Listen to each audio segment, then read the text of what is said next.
Well, for more, I'm joined by France 24's Yuka Roye in the studio. Yuka, tell us more about this man. I've seen that he has been described as lacking charisma. Lacking charisma, that's what his weak side, really. But like many Japanese politicians, Fumio Kishida hails from a political family. His father was also a member of parliament. A well-mannered, as you can see, soft-spoken former banker. He is seen as a centrist within the conservative LDP and has built his reputation as a kind of skilled consensus builder. Now, that's probably why most lawmakers supported him over his rival in the runoff, Taro Kono, who's more outspoken and unpredictable.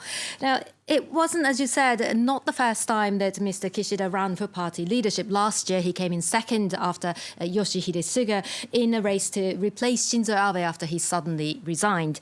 Now, he is expected to be voted as Japan's next prime minister in parliament next Monday. And then following that, he will be formally appointed by the country's emperor and tasked to form a government. And Yuka, once he forms that government and begins his work, what are the main challenges he's going to be facing? Well, the first challenge, obviously, is how to form his cabinet. Now, a lot of backdoor talk is already underway, and Mr. Kishida, as a consensus true to his reputation of consensus builder, he may appoint rivals he face off in the leadership race to important positions, as I said, to live up to his reputation and also to bring move the party forward. Now, as the lower house of parliament in Japan is approaching the end of its four-year term, a general election must be held before the end of November.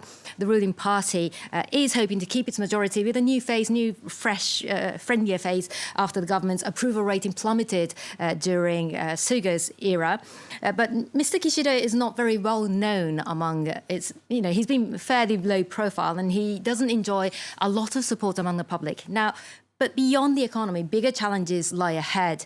In the past, Mr. Kishida has been criticized for his undecisiveness.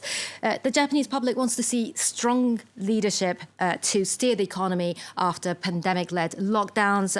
On the economic front, Mr. Kishida has said that he would want to keep the central bank's massive stimulus package, stimulus injection, and proposed a massive spending plan. He also said that he would freeze further VAT rise. On the foreign policy front, it's a bit more complicated, but Mr. Kishida's choice was probably a wise one for the ruling party under the current climate with tensions rising with Japan's neighbours, South Korea and China. Although Mr. Kishida has said that Japan should keep a tough stance on Beijing.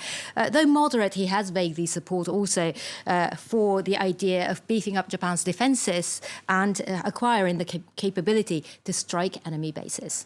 All right, Yuka Roy, thank you very much for telling us more about what's in store for Fumio Kishida, the man slated to become Japan's next prime minister.